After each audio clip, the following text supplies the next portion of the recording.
Hello friends, आप सभी का बहुत बहुत स्वागत है। फ्रेंड्स, केमिकल काइनेटिक्स हमारा पीवाईक्यू सीरीज चल रहा है। टॉपिक वाइज मतलब प्रॉपर हम लोग एक एक यूनिट एक एक टॉपिक को उठा के सॉल्व कर रहे हैं। तो फ्रेंड्स, इससे अच्छा क्या होगा, मतलब आपको पूरा रिवीजन हो जा रहा है। मतलब हमने क्या क्या किया है, पार्ट 1 का ये कंप्लीट कर दिया है। पार्ट 2 का हमने kinetic of reversible parallel and series reaction का एक पार्ट बनाया और वीडियो लेंथी होने की वजह से हमने उसको मतलब स्टॉप कर दिया था। अब हम लोग इसका ही आधा कंप्लीट करेंगे। Kinetics of reversible parallel and series reaction का जो भी प्रॉब्लम पूछे गए हैं, हमने आपको बोल दिया 2000 से लेके 2020 सब भी करवाने वाले हैं। तो फ्रेंड्स, चलिए स्टार्ट करते हैं। हमारा पार्ट 2 है kinetic of reversible parallel and series reaction के बारे में। तो फ्रेंड्स, पहला क्वेश्चन आपके सामने ये रहा।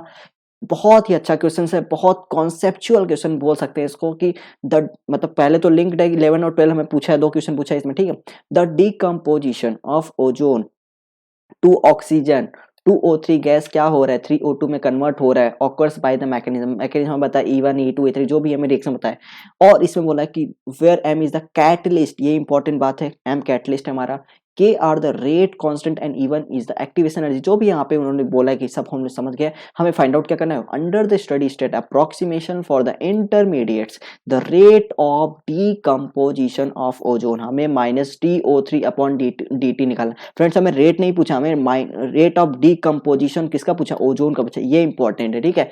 प्रॉब्लम होते हुए भी आप गलत मत करना। देखो, अब हमें ये बताओ रेट कैसे निकलते हैं। लिखने का तरीका है, रेट इक्वल्स टू -1 बाई क्या लिखते हैं, अगर ये हमारा रिएक्टेंट तो माइनस में लिखते हैं, और जो उसका कोफिशिएंट उसको यहाँ पे लिखते हैं -1/2 DO3 अपॉन dt। ऐसे तो लिखते हैं। इक्वल्स टू 1/2, प्रोडक्ट है, प्रोडक्ट हमेशा पॉजिटिव होता है। 1/2, सॉरी यहाँ पे 3 है, ओजोन O2 ऑक्सीजन में 3 यहाँ पे, तो 1/3 हो जाएगा DO2 अपॉन dt। क्या कोई प्रॉब्लम? बिल्कुल नहीं होगा। देखो, रेट मतलब जो कि R से डिनोट करते हैं, हमारा इतना होता है। हमें क्या पूछा फ्रेंड्स, -TO3 अपॉन dt। हमें क्या पूछा है, -TO3 अपॉन dt। अभी हम प्रॉब्लम सॉल्व कर रहे हैं, मैं आपको बता रहा हूँ क्या पूछा, हमें क्या फाइंड आउट करना है, पहले ये तो पता चले, ठीक है। -TO3 by dt equals to क्या हो जाएगा, 2 इंटू आर। रेट के फॉर्म में अगर लिखते हैं तो 2 इंटू आर। मतलब फ्रेंड्स, हमें कुल मिलाकर रेट फाइंड आउट करना है। अब प्रॉब्लम यहाँ पे आता है कि हमें कहीं यहाँ पे फास्ट स्लो कुछ ऐसा लिख के नहीं दिया है कि हम बता दें भाई ये स्लो स्टेप उसका रेट है। यहाँ पे आपको कॉन्सेप्ट लगाना पड़ेगा, यहाँ पे आपको दिमाग लगाना पड़ेगा। फ्रेंड्स, यहाँ पे एम कैटलिस्ट है।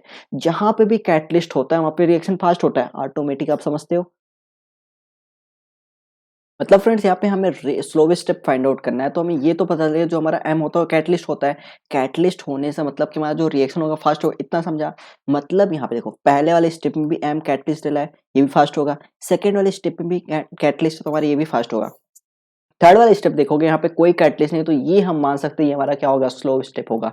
इतना समझा। मतलब हमें स्लो स्टेप कैसे फाइंड आउट किया, जहाँ पे कैटलिस्ट नहीं वहाँ पे स्लो स्टेप है।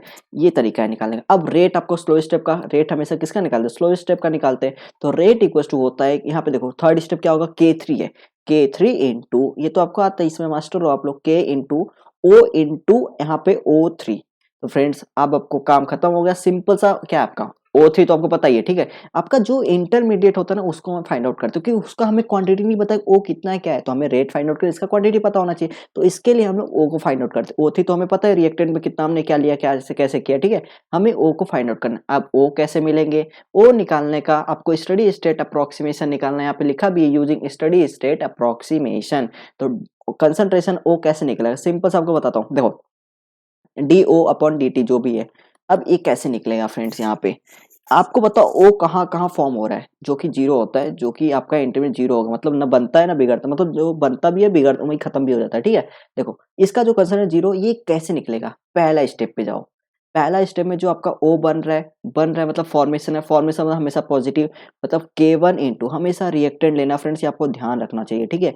M इंटू हमने क्या लिया, रिएक्टेंट लिया, M इंटू O3। ये देखो रिएक्टेंट है M इंटू O3।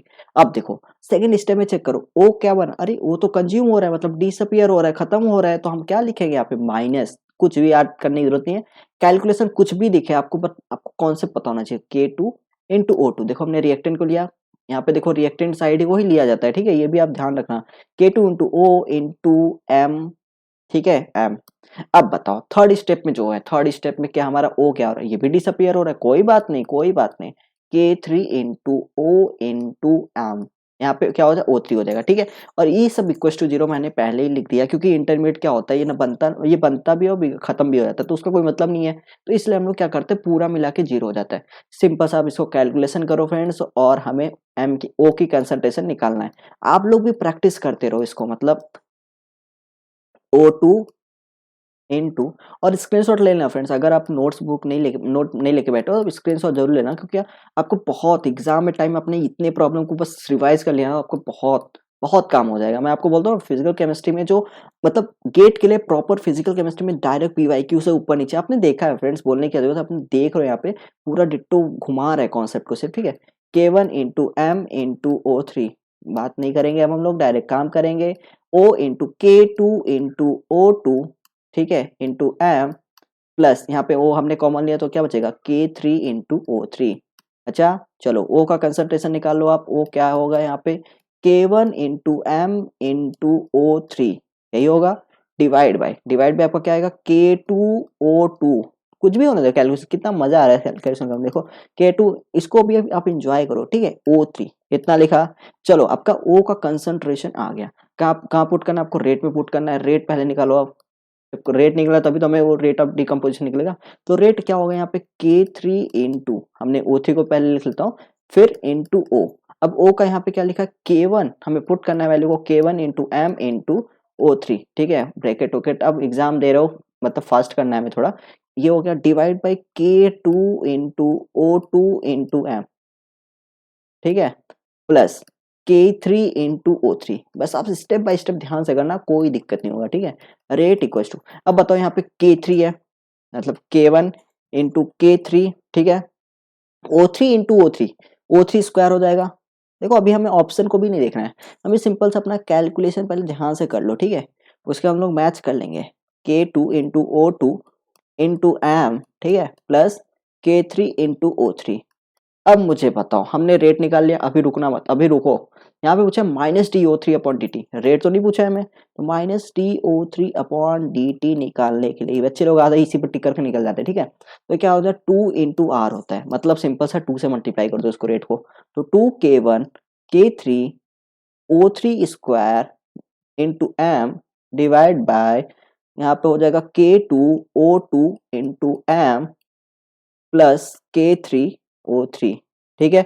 अब बताओ मुझे ये जो हमारा यही है जो हम लोग फाइंड करते हैं, the 2K1 K3O3 square into M upon K2O2 M plus, यहाँ पे प्लस है, प्लस K3 इंटू O3। यहाँ पे देखो ये ऑप्शन ए और ऑप्शन डी आपका यहाँ पे सब कुछ सेम है, बट यहाँ पे माइनस कर दिया है, मतलब यहाँ पे प्लस है, तो आपका ऑप्शन ए करेक्ट है। कितना बेहतरीन सवाल था फ्रेंड्स। तो 11 और 12 कंबाइन है, मतलब मिक्स है, तो हम लोग 12 का, क्योंकि ये हमारा प्रॉब्लम है 12 है, ठीक है, मतलब इसमें। तो इसको देखते हैं हम लोग कैसे निकालते हैं। अभी हमने जो निकाला minus T O three upon D T, ठीक है। एनर्जी मतलब ऐसे हम लोग रेट से निकालते हैं, रेट का जो फॉर्मूला होता है, ठीक है। क्या क्या था यहाँ पे K1O3, K1 2K1K3, एक मिनट यहाँ पे लिख लेता हूँ मैं पहले आपके लिए। के यहाँ पे है 2, रेट इक्वल टू यहाँ पे, सॉरी लिखने में यहाँ पे 2K1K3, ठीक है, K1K3 है, ठीक है। O3 स्क्वायर इंटू एम, बताता हूँ ये कैसे किए जाते हैं, ठीक है। O3 square into K2O2 into M, ठीक है। मैं यहाँ पे देखो इसके लिए यहाँ पे पहले आप लोगों के लिए लिख रहे हो पहले, क्योंकि उसमें टाइम वेस्ट नहीं होगा फिर, ठीक है। O3 हमें ये रेट निकाला है, ठीक है फ्रेंड्स। यहाँ पे अगर आप जैसे ये एक्टिवेशन एनर्जी पूछता है, हमेशा रेट लिखने का, ये डिकम्पोजिशन लिखना है, रेट वाला लिखना है, ठीक है। उसके बाद क्या करना है आपको, सिंपल से यहाँ पे बोला है कि K3O3 का कंसंट्रेशन बहुत ज्यादा है, मतलब इसका कंसंट्रेशन बहुत ज्यादा है एज कम्पेयर टू K2O2 तो आप क्या कर सकते हो, इसको नेग्लेक्ट कर सकते हो, इसको कैंसिल कर सकते हो, ठीक है। आपका क्या आएगा फिर K1K3O3 square into M divide by K3 into O3। अब क्या करो, K3 से K3 कैंसिल कर दो, O3 से O3 कैंसिल कर दो, तो आपका यहाँ पे आ जाएगा 2K1, K3 तो कैंसिल हो गया, 2K1 into O3 into M. अब देखो ये जो आपको आता है यहाँ पे सिर्फ इसको आपको ये देखना K1 K3, ठीक है। अब ये देखो सिर्फ K1 है ना, तो आपका जो एक्टिवेशन एनर्जी सिर्फ E A बनाएगा, सिर्फ आपका एक्टिवेशन EA बनाएगा, ठीक है। जैसे जैसे एग्जांपल देता हूँ, जैसे आपका कुछ रेट आया, रेट में आपने लिखा यहाँ पे K1 K3 अपॉन K2 है। अब पूछेगा आपको एक्टिवेशन एनर्जी बताने को, तो कैसे बताओगे? Activation energy equal to EA1, ध्यान सुनना, EA1 मल्टीप्लाई होता तो प्लस लिखते हैं, EA1 प्लस EA3 माइनस, यहाँ पे डिवाइड है तो माइनस लिखते हैं, ठीक है, EA2, यही है आंसर इसका। मतलब इस तरह से आप करते हैं, अगर आपको रेट में ये पता है तो आप एक्टिवेशन एनर्जी इस फॉर्म में लिखते हो। तो चलो नेक्स्ट चलते हैं फ्रेंड्स, अभी हम लोग for a reaction involving 2 steps given below, G से 2H बन रहा है और G प्लस H से P बना है, ठीक है। हमें बोल रहा है कि assume that the first step attains equilibrium rapidly, ये हमारा फास्ट है, ठीक है। The rate of formation of P is proportional to, rate of formation पूछा है किसका? P का पूछा है। इसको कैसे करोगे? जैसे मैं मान लेता हूँ, यहाँ पे मान लेता हूँ K1 है, ये हमारा K-1 है, ठीक है, और ये हमारा K2 है, हमने मान लिया। अब हमें क्या पूछा? Rate of formation of P। Rate of formation मतलब P क्या होगा? रेट इक्वल्स टू होगा K2 into G into H, वही तो होगा। मतलब फॉर्मेशन ऑफ P मतलब क्या? Rate equals to K2 into G into H, हमने K2 K1 मान लिया, ठीक है। अब हमें क्या बोला है? सब G के फॉर्म में पूछा है, G के फॉर्म में। अब देखो यहाँ पे इक्विलिब्रियम कांस्टेंट लगा दो, इक्विलिब्रियम कांस्टेंट लगाओ तो यहाँ पे क्या होगा? K1 अपॉन K-1, इससे कोई मतलब नहीं है आपको, सिर्फ यहाँ पे करने के लिए लिखा है, एच स्क्वायर अपॉन जी लिख लिया। हमें किसके फॉर्म में चाहिए फ्रेंड्स? हमें जी के फॉर्म में चाहिए, तो एच स्क्वायर इक्वल्स टू जी, इसको समझ लो के मान लेता हूँ, ठीक है, K1 अपॉन K-1 के मान लिया इंटू के मान लिया। चलो, तो h की वैल्यू क्या होगा फ्रेंड्स? h की वैल्यू होगा g के पावर 1/2, g के पावर 1/2 और k के पावर 1/2। इससे कोई मतलब हमें ये मैटर चाहिए था। हमने h की वैल्यू फाइंड आउट कर लो, तो सिंपल सा रेट में पुट कर लो, बहुत सिंपल सा प्रॉब्लम था ये। K2 इंटू यहाँ पे हो जाएगा g के जहाँ आपने g तो लिखना ही है यहाँ पे, और h के जहाँ आपको रखना है g के पावर 1/2 और k के पावर 1/2। तो जो K2 K ये सब आपको मिला के आपको सिर्फ प्रोपोर्शनल पूछा है किसका होगा, तो आपका होगा g इंटू जी के पावर 1 प्लस 1/2, आपका हो जाएगा 3/2, ठीक है, और इंटू k डैश आ गया। तो रेट आपका किसके प्रोपोर्शनल है फ्रेंड्स? g के पावर 3/2, देखो g के पावर 3/2, ऑप्शन डी आपका सही है। चलो नेक्स्ट चलते हैं हम लोग फ्रेंड्स। ये अच्छा प्रॉब्लम, आपको स्टडी स्टेट अप्रोक्सीमेशन के बारे में थोड़ा आइडिया होना चाहिए। For the first order consecutive reaction P gives Q, Q gives R. Under steady state approximation to Q, the variation of P, Q and R with time are best represented by. अगर आपको study state approximation ध्यान से याद होगा, ठीक है, तो क्या बोलता है फ्रेंड? सिंपल सा ये बोलता है steady state approximation, it is based on the assumption, क्या अजम्पशन इसका? दैट इंटरमीडिएट स्पीसीज मतलब जो क्यू है, ठीक है, ध्यान सुनना, intermediate species is consumed as fast as it is generated. मतलब क्यों, जो स्टडी स्टेट अप्रोक्सीमेशन यही होता है कि जो हमारा इंटरमीडिएट होता है, इतना मतलब उसमें क्या होता है कि बहुत जल्दी कंज्यूम हो जाता है। Intermediate species is consume as fast as it form, मतलब जैसे वो बनेगा वैसे ही कंज्यूम हो जाएगा। मतलब इसका ये मतलब है, हम लोग निकाल सकते हैं कि K1 ये है और K2 ये है, ठीक है। यहाँ पे लिख लेता हूँ आप लोग के लिए कि P से Q है और Q से R है। इसका कंसर्न, इसका रेट कांस्टेंट K1 है, इसका K2 है, ठीक है। इंटर स्टडी स्टेट अप्रोक्सीमेशन क्या कहता है? जैसे ही हमारा इंटरमीडिएट बनेगा वैसे ही वो कंज्यूम हो जाएगा, यही बोलता है। मतलब कि हमारा जो रेट ऑफ K2 है, मतलब रेट कांस्टेंट K2 है, बहुत बहुत बहुत ज्यादा है एज कम्पेयर टू K1। यही तो है स्टडी स्टेट अप्रोक्सीमेशन कि Q बनते ही गायब हो जाएगा, Q बनते ही कन्वर्ट हो जाएगा R में। तो वही बोल रहा है कि जो रेट ऑफ K2 है बहुत ज्यादा होगा एज कम्पेयर टू K1।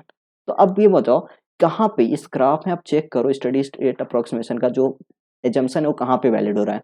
यहाँ पे देखो क्यू अच्छा खासा बन रहा है, यहाँ पे भी क्यू अच्छा खासा बन रहा है, यहाँ पे भी जो भी है, बट यहाँ पे आप देखोगे ये पी एक्सपोनेंशियल डिक्रीज हो रहा है। आपका जो क्यू देखो, यहाँ पे क्यू क्या हो रहा है? एकदम कम मतलब फटाक से बनते ही खत्म हो रहा है, फटाक से बनते ही खत्म हो रहा है। तो आपका ऑप्शन सी करेक्ट है। नाउ जो नेक्स्ट प्रॉब्लम में चलते हैं हम लोग, the reaction A equilibrium B is first order in both the direction, the forward and reverse rate constant are. For मतलब हमें क्या लिया? के एफ दिया है और के बैकवर्ड दिया है, उसका रेट कांस्टेंट दिया है। The relaxation time for this reaction, देखो सबसे पहले ये आपका क्या है? फास्ट रिएक्शन में आता है। फास्ट रिएक्शन में आता है मतलब कि इसका क्या होगा? रिलैक्सेशन टाइम, ये नहीं आपको फाइंड आउट होना चाहिए। तो ये समझो, पहले आपको ये बता दो, इसका फॉर्मूला मैं आपको बता दूंगा, आपको याद होना चाहिए, ठीक है। सपोज ये K1 है और ये K2 है, मतलब फॉरवर्ड बैकवर्ड मान लो, चलो कोई दिक्कत नहीं, ठीक है। अब देखो इसका कैसे, आपको क्या क्या दिया है? के फॉरवर्ड दिया है आपको यहाँ पे 4.2 इंटू 10⁻⁻4 पर सेकेंड, ठीक है।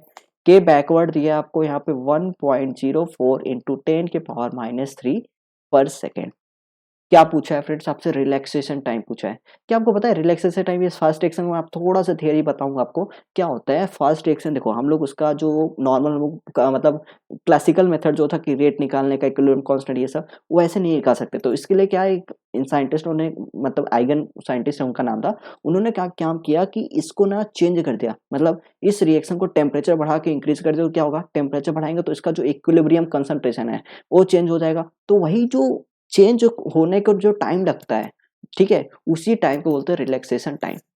थोड़ा सा मैंने बताया, बाकी डीप में जब हम लोग चैप्टर पढ़ेंगे डिटेल में तो पूरा अच्छे समझेंगे। अभी आपका गेट का एग्जाम है, बस इतना ही काम का चीज है, ठीक है। नाउ अब आप बोलोगे सर क्या इसका मुझे आप फॉर्मूला बता सकते हो, तो बिल्कुल आप लोग के लिए फॉर्मूला रखा हूं मैं यहाँ पे कि T इक्वल्स टू होता है टाइम निकालने का, बहुत सिंपल सा फॉर्मूला है फ्रेंड्स।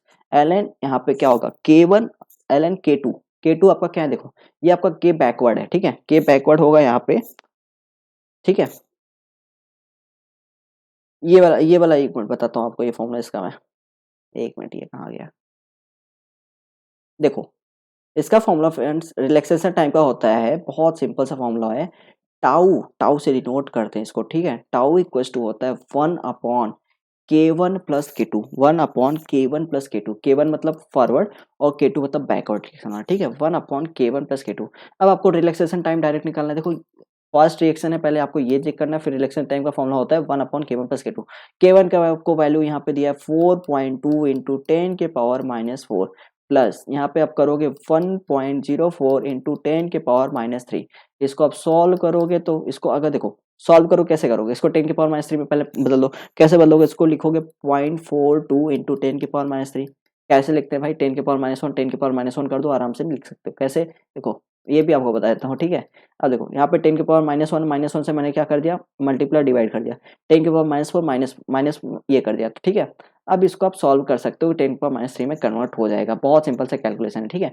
अब देखना प्लस 1.04 इंटू 10⁻⁻3, इसको आप सॉल्व करोगे तो आपका यहाँ पे आएगा, पूरा मैं सॉल्व करके बताता हूँ यहाँ पे, आपका आंसर जो भी आएगा 68, आपका आएगा 684.9, 684.9 आपका आंसर यहाँ पे आ जाएगा, 684.9, ठीक है। नो नेक्स्ट प्रॉब्लम पे हम लोग चलते हैं friends. For the following reaction A plus B gives I, और हमें K1 और K-1 दिया और K2 हमें दिया है। तो क्या बोला, if study state approximation can be applied on I, the observed rate constant of product formation in litre पर मोल पर सेकेंड विल बी।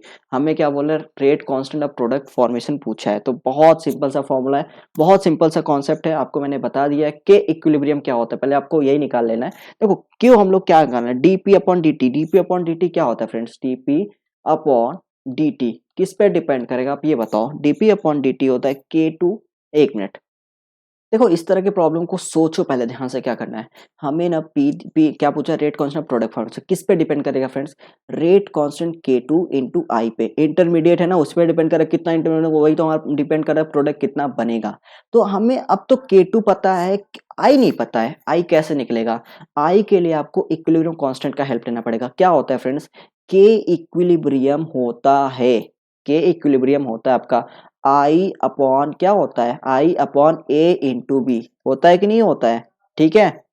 अब आप क्या करो, यहाँ से आई निकाल लो, आई इक्वल्स टू होगा के equilibrium into A into B. हमें ए बी से कोई मतलब, हमें के से मतलब है, ठीक है। तो आई इक्वल्स टू के इक्विलिब्रियम क्या होता है फ्रेंड्स, फॉरवर्ड अपॉन रिएक्टेंट, मतलब K1 upon K-1 into A into B, इतना निकला। पुट कर दो वैल्यू को डायरेक्ट, कहाँ पे, यहाँ पे पुट करो, खत्म करो बात को इसको, ठीक है।